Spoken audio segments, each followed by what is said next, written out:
It all started with a plot of pine trees in the middle of the North Idaho woods, and a dream and a vision.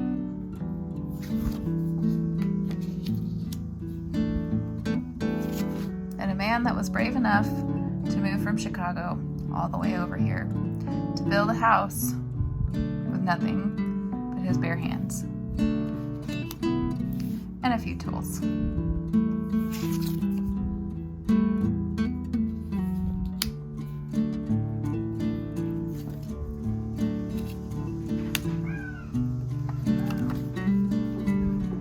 This is our house. This is our story. Today, I'd like to take you on a little journey.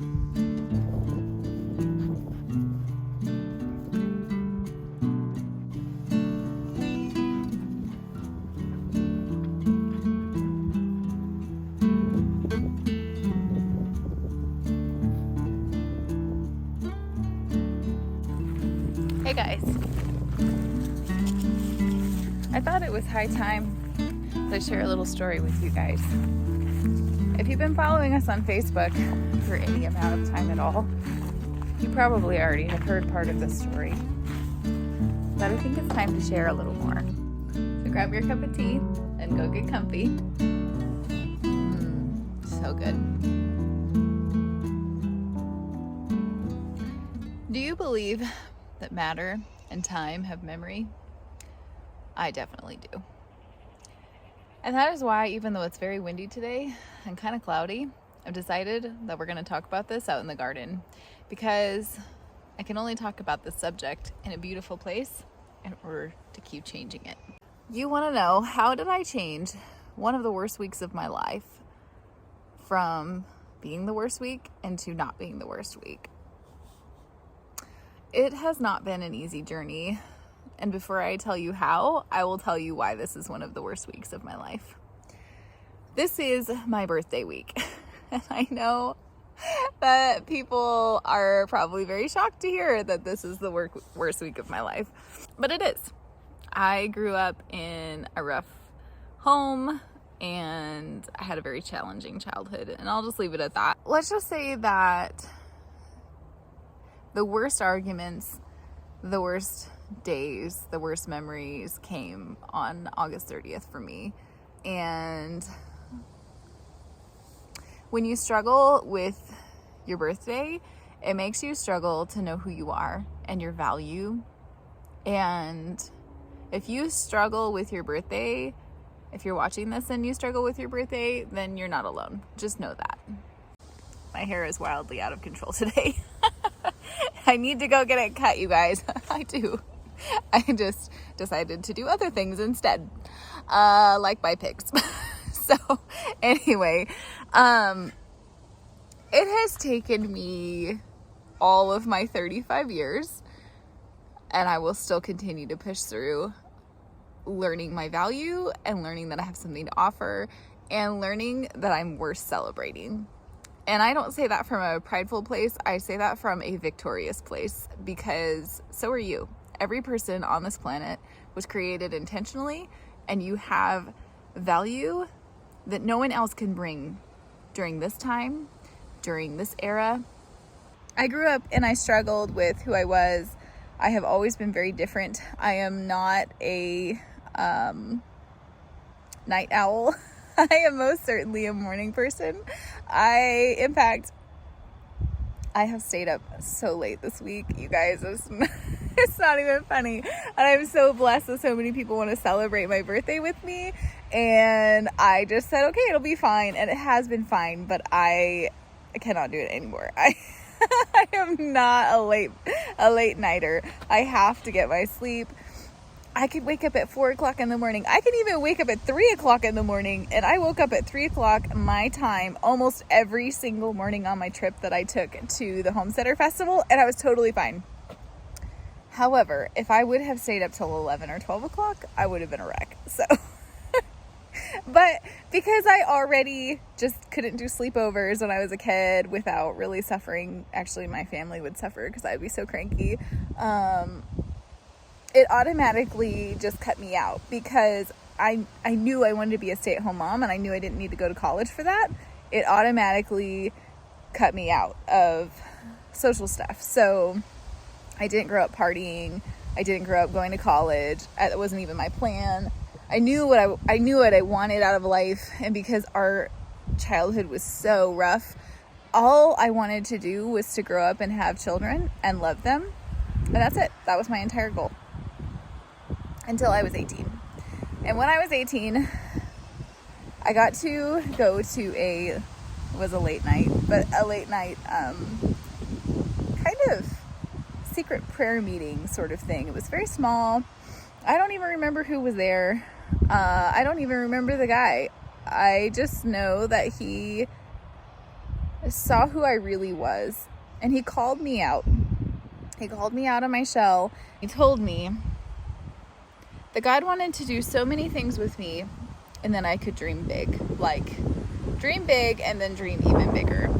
And from that day forward, that's exactly what I have done. I have dreamed and dreamed. And I went through a period of time where I didn't think that God was hearing me, and I didn't think that I could hear God. I was around a lot of very powerful people who were incredible people. And they heard God, and it was very obvious, and I leaned on them really heavy in order to hear God for myself. And if you've been walking with God for very long, you're gonna know you can't do that. That God wants you to rely on Him only, and to hear His voice, and to know that you know it, and you can't rely on other people. Not solely. You gotta learn how to stand and how to take off the training wheels. And so that's the journey that He took me through for a really long time. Now, another piece of very valuable information that you need to know on how I reclaimed my birthday was through my husband and his family. I met my husband when I was 15 and he was 17. And everybody told us, you're too young to get married, you're too young to get married. And we got married when I was 18. And when I met my husband and his family, I was pretty lost, I would say. I was very, life was just very overwhelming during those years for me. And I had prayed for so long that God would bring me somebody that would love me, who would see me, and He did. He sent me my husband, and even his family. And it was amazing to me because him and his sister loved each other, and they actually talked to each other, and they were nice, and that did not happen in my family. During that time, my sisters, there was just so much turmoil. There was no nice words. Let's just leave it at that. So it was very shocking, and it was very obvious that the word love that I had grown to know and the definition that I knew was wrong, and that there was something better. And so I hung out with his family as much as I could, and we went to youth group together, and that was a lot. There was just a lot of things. There's so much to this story, but I want to keep it really focused on this week. So his family really tucked me under their wing and showed me a different side of God that I had never known before, and showed me that He just wanted to have a relationship. And that's basically what I've done for all of the rest of my adulthood, is just lived in relationship with Him. And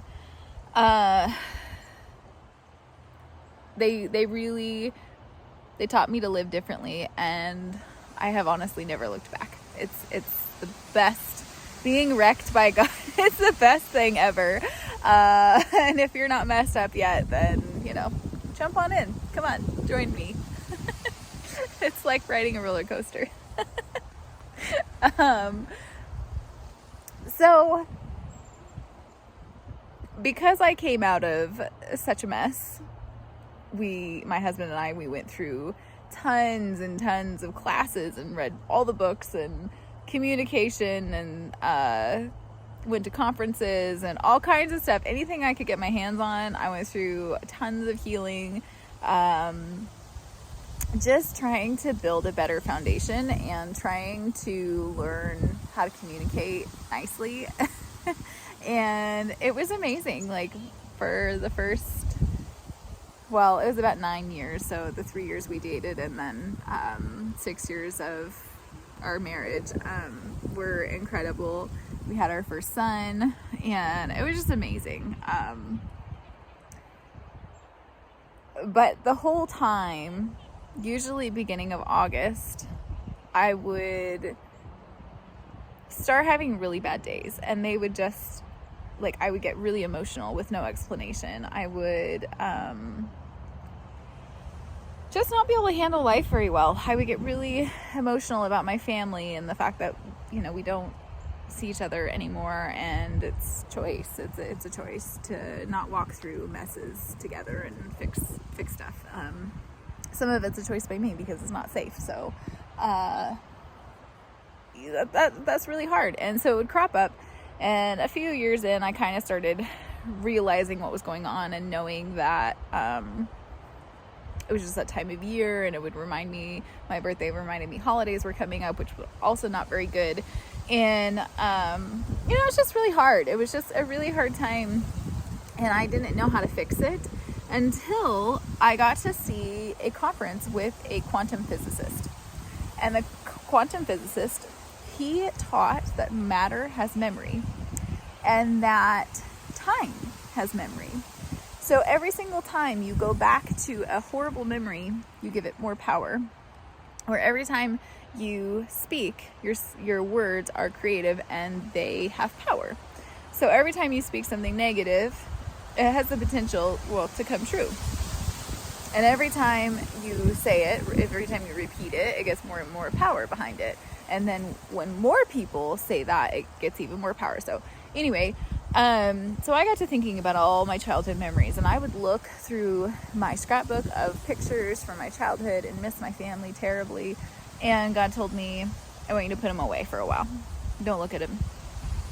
And he slowly started erasing some of those bad memories, and I chose to only visit the good memories. And even within the bad memories, I asked that he would reveal the good in them. Where are you, God, in this memory? Because God is always with us and he never leaves us.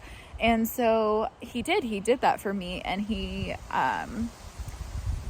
was able to help me reach a deeper level of forgiveness for my family members, and to really just release me from that. So since that time frame, and every year after, I have tried really hard to just do sort of quiet things on my birthday and just be with the people who I love. And I am definitely a quality time or acts of service girl. So having stuff is not a huge deal, although sometimes I'm very blessed by things that people give me. And I love that. But I love, my favorite gifts are the ones that people will get because it reminded them of me. And that makes me very happy. So I have some of the best friends, the best family in the whole world. I am so thankful for them, and they have been so supportive. And I would not be where I am right now with my journey with God if it wasn't for certain things that happened in my life. Even the hard things, I've learned to be thankful for them. And so the thing I want to share with you today is actually not what I've talked about all this time. It's something different that I hope to encourage you guys in. I do really hope the wind is not totally crazy right now. I'm trying to do this video quickly and simply. And I'm going to try something new that I hope works, because I actually am going out of town for my birthday this year. And I've never done that. Well, I have done that before, and it's wonderful. But this time I'm actually going out of town with a good friend of mine, and I'm so excited because it's just going to be recharging, and I'm looking forward to it. But I wanted to share this with you, and I know you're gonna see it like the day after my birthday and all, but I'm gonna try scheduling an upload. I've never done that, but since we have Starlink now, I think it will work. So Monday and Wednesday, I really hope these videos come out, and if they don't, I guess I did it wrong. So I guess let me know in the comments if it worked, and then I'll find out on Friday. Anyway, so what I want to share with you is a different event that happened in our lives. And by our lives, I mean my little family's life. Micah and I and our 3 kids. And while this has affected way more people than just us, it has really affected us. So this week, it's been 8 years. 8 years on August 26th. That I received a life-changing phone call. And honestly, I didn't even process it very well. In the moment, I didn't know what was happening.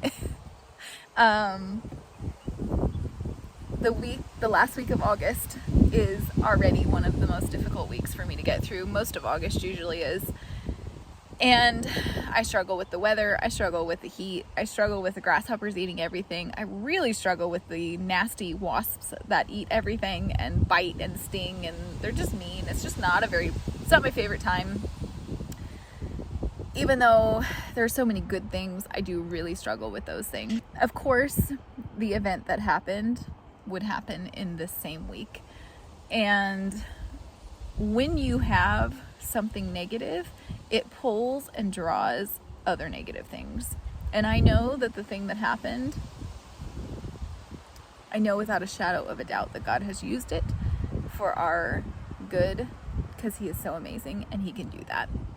And I don't believe for a second that He caused it intentionally. I believe that He has used it though, and will continue to use it.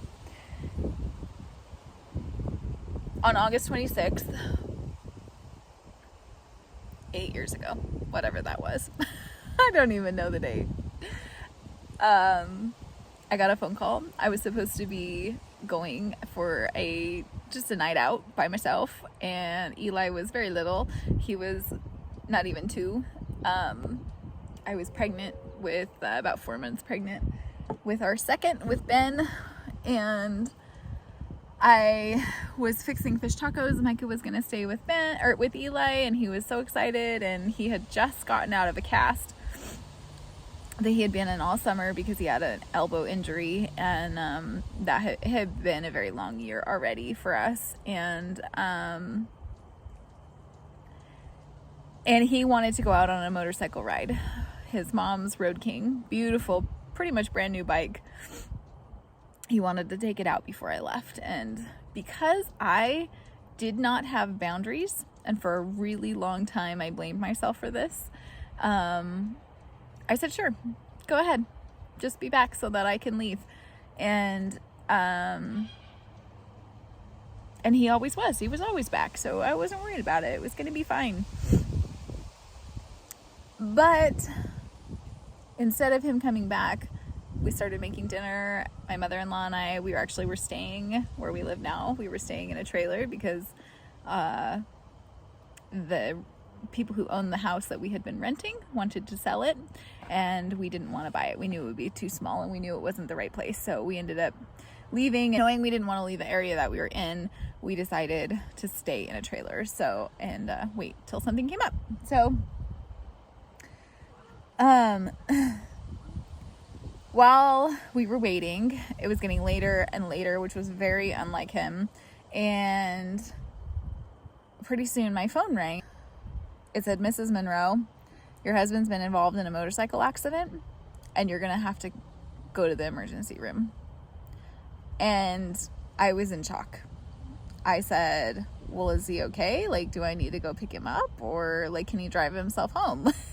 And the guy could clearly tell I was in shock and was very sweet. And he was like, no, ma'am, you need to go to the emergency room. And that was all he said. And so I left my son with my mother-in-law and drove the speed limit, because you're not going to get there any faster if you get in a wreck or if you get pulled over. So I just prayed and was so sick to my stomach, and I just drove there, so not expecting what I was going to find. I didn't know what I was going to find. So I got to the emergency room and went to find my husband, and he wasn't in the room. All I saw was his very beat up helmet and his motorcycle jacket and all of the things, but not him. And so immediately I fell on the ground just in tears, and the nurses at the nurse station ran in immediately because they realized they should have told me that he was just in a CAT scan and that he was coming back out. And they did not tell me that. So of course I had thought the worst. And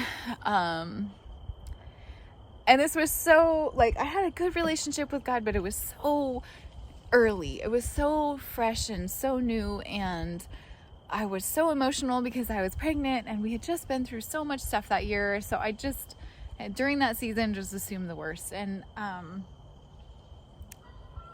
eventually they rolled my husband in, and yes, he was kind of a mess.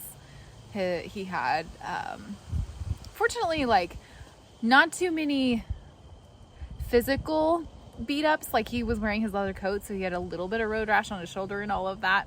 I'm going to post some pictures for you guys to see. So if you're not really, if you're a little squeamish, like, just skip forward a little bit.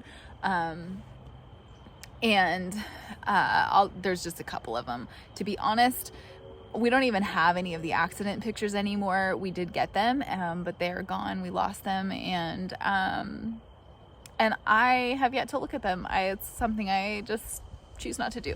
Some people need to look at things in order to heal, and other people don't. And I'm not one of the people who need to. So, to make a long story short, he suffered, I think, 28 broken bones, what they called concussion, although it was more of just a head injury, which we later found out was more serious than we thought, and he had to see a neurologist for that. And while all the broken bones were certainly painful and involved a ton of physical therapy, and I had to drive him because he couldn't drive himself. He had a broken toe on one side and a broken ankle on another side, and a broken hand, shattered hand that required surgery. The ankle required surgery. So we had multiple surgeries. We had multiple CAT scans and MRIs, and I mean, you name it, all the things. And in the hospital is the moment I realized that my husband, the one that I married, the one that pulled me out of the mess that I was in, he was no more. And while the physical body is still there, the husband that I knew he's not there anymore. The accident, the hospital didn't prepare us for any of the head injury stuff. They didn't even really make a deal about it. They were more concerned with him getting pneumonia than they were with the head injury, which really frustrated me, and it still is some point of frustration for me today, because it literally changed our lives. We are just celebrated what the 8-year anniversary, and it's really difficult, you guys.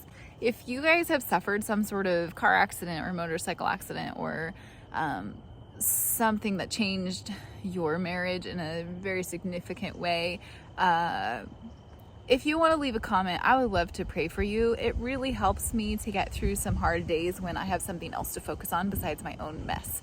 And so I will be happy to add you to my prayer list if you will just leave me a comment. And you can just write your name if you don't want to share your story. I totally understand. We walked through the first year really not knowing what to expect. It actually was, now that I look back, while it was difficult, it was not as hard as the years to come or the years to follow. We have learned a different side to our marriage vows, is what has happened. When you are young and so innocent, even though I've experienced so much life and so many things in my life that made me not have to experiment like most people do. They made me not have to go be wild and crazy. I just knew the value. I knew the things that had value, and that's all I've ever gone after. And so getting married when we were so young, everyone said, you're too young, you know, don't get married yet, wait for a while. And we had made the decision to get married and just experience life together. And we knew there would be challenges, and we just said, well, let's just do them together.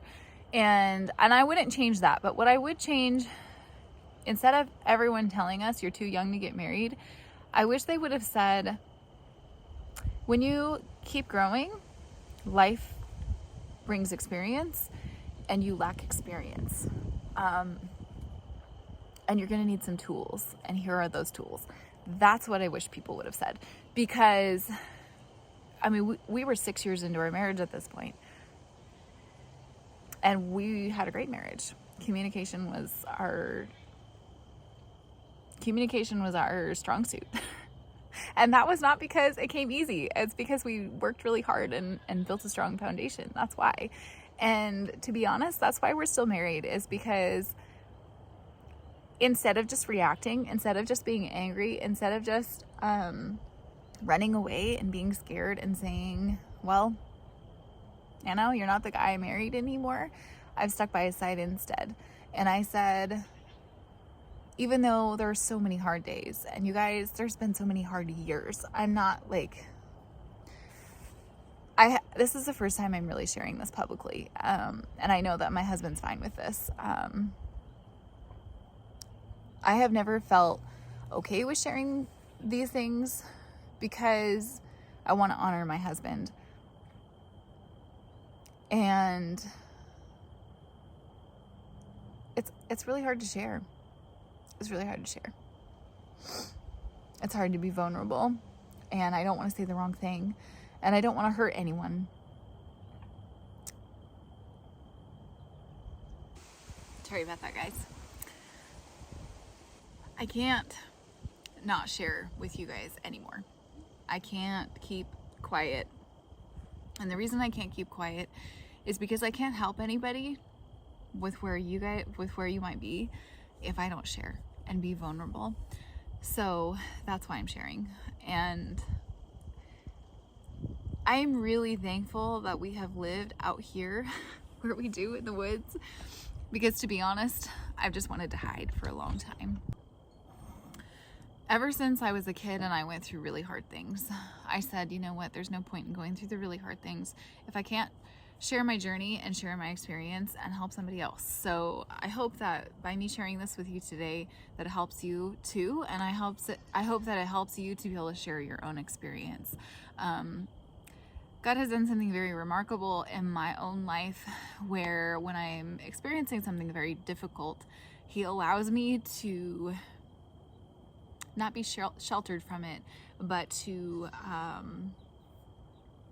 experiencing it sort of in a bubble. So I'm not distanced from it. I still feel all the feels, but He gives me just a very different perspective on what's going on, and I can feel how other people are feeling.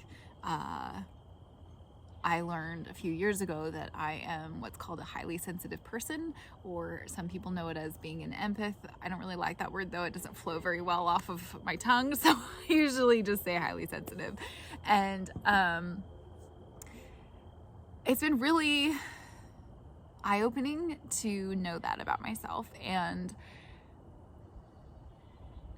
it means that I am able to feel how other people feel. It means that I am able to not react and to give grace where grace is needed. Anyway, I will finish my little story here, and then you'll know what this cabin has to do with it all.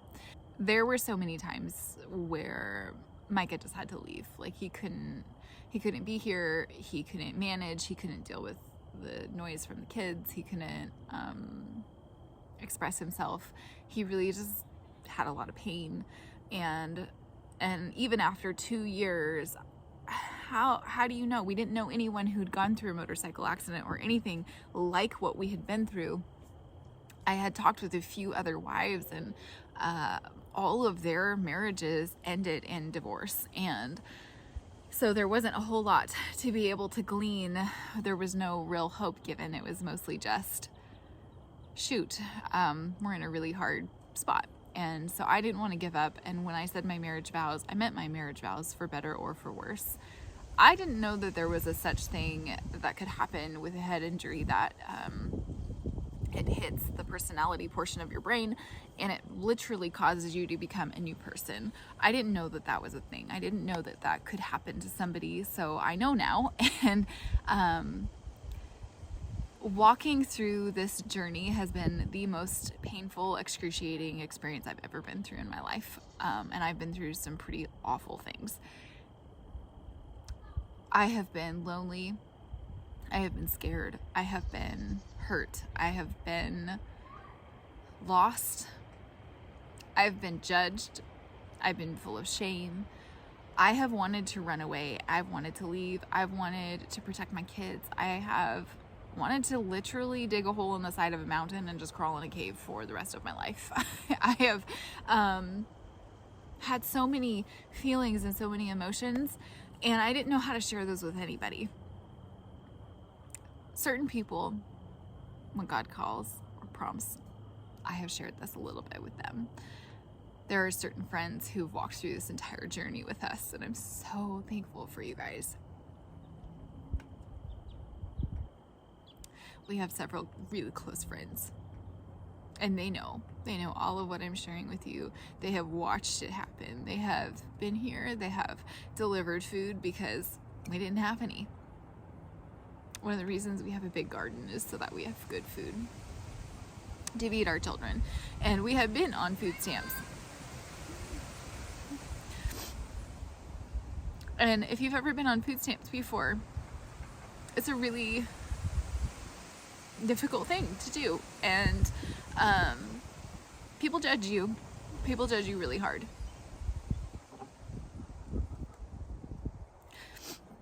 My kids obviously have walked through this, but they don't know a lot of the things. I don't shelter them, but I try not to talk about it in front of them too much.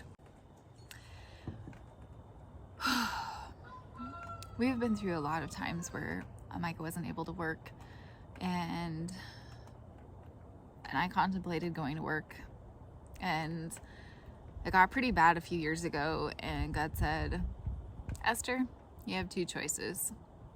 You can either go get a job and probably sacrifice all of the things that you've worked for on this property, or you can build your business. You planned on building when the kids were older. You have Esther's Eden, and you can go ahead and go for it. And I will bless you, and I will take care of you. I will be your provider. And you guys, that is what he has done. I have learned to build a relationship with God like there are none. I don't have a single relationship like this with anyone on earth. I have learned that the kingdom of God works through hearts of people.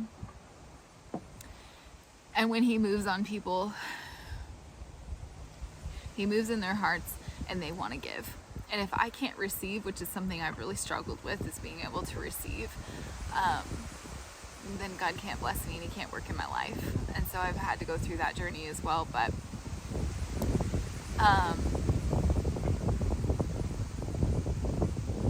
during Micah's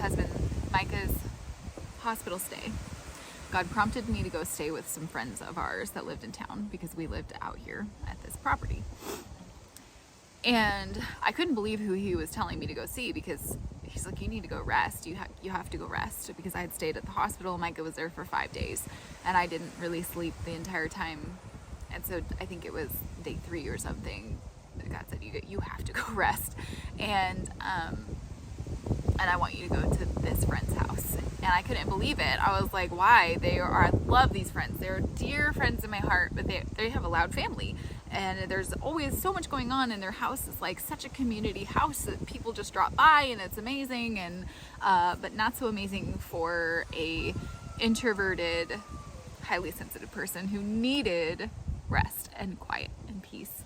But I trusted him, and I decided to go anyway and listen, and I'm so glad I did, because the friend whose house it was looked at me in that moment when it was all still happening, and he said, God's in this. You'll see. And he wasn't being mean or cruel or saying that God did it. He wasn't saying that he didn't see how hard it was in the moment, but he was saying it's going to be okay. And one of the things that God allowed to have happen through everything is this house.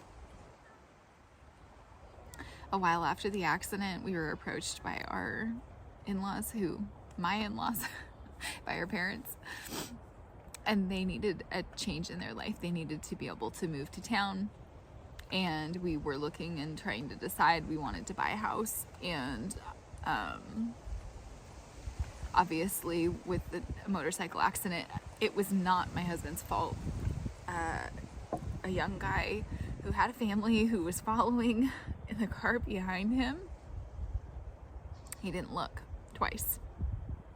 He didn't really look. And fortunately, my husband just was able to think quick enough, and he made a slight turn which saved both their lives. Instead of it killing him, it launched him over the hood of the vehicle. He did total the heating and air conditioning van that hit him.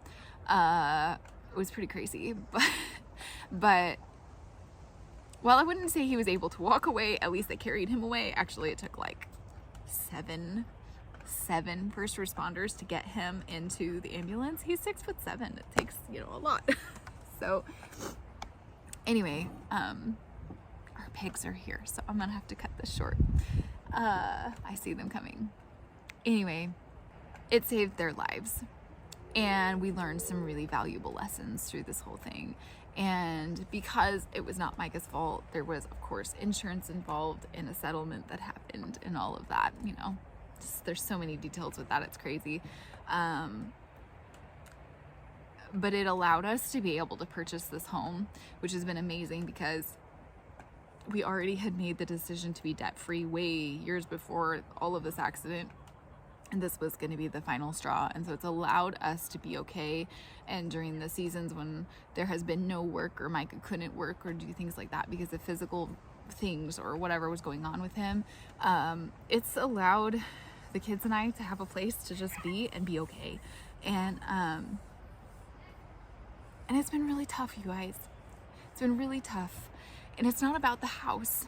The reason I have the house is because God knew the season that I was going into, and he knew that I would need a physical reminder that he was in control and that it was going to be okay. And that's what he gave me. So I'm not sharing this story for sympathy. I'm not sharing this story for a pity party. I'm sharing this story because I want you to know that, yes, this last week of August has been the worst week of my life every year for so many years. And a few years ago, I decided I didn't want it to have that power anymore. I wanted to do something to change it, and I wanted this to be the most positive week ever.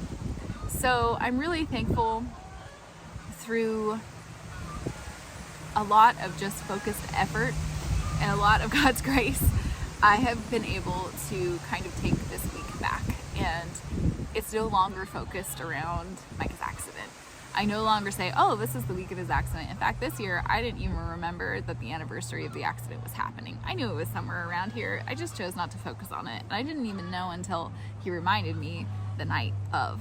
And I'm really glad. I'm really glad that it doesn't hold that much power over my life anymore.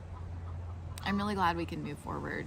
And while there are so many things that still need to be shifted and changed and improved, the good news is, you guys, is that my kids still have a daddy, and he's still here. And I still have a husband, and he's still here. And we all live together. And while it takes a tremendous amount of effort to keep on choosing and to keep on learning and to keep on growing, that's what we're choosing to do. So if there's something that's in your guys' life that's really hard for you, I encourage you to see if you can change it. Can you change it for good? Can you take that week back? Can you take that day back? Can you improve it? And instead of doing things that are really miserable on those days, do things that are awesome. And you know what? For the first few years, you might bomb. I encourage you guys to just make a choice. Make a choice to do something wonderful on a really hard day, on a day that doesn't have to be that way. I encourage you to try to see the good and the hard things and be thankful Astrid's so crazy. Stay, go girl, okay. Highly sensitive people have a really hard time with physical touch. And Astrid's love language is physical touch. Sorry. Anyway, the pigs just got here. It's a little wild on our farm today. I hope you enjoyed seeing the video of them coming, which should have come out on Monday. Let's hope it did. This dog. This year on my birthday and on the 8-year anniversary of this motorcycle accident, instead of choosing to remember all the horrible pain and the hardness, I am choosing to remember my value, to know who I am, and to share it with you guys to empower you in your own journeys. I am choosing to celebrate that I have worth. I'm choosing to be there with my family and just enjoy this week. So happy last week of August, you guys. Happy end of summer.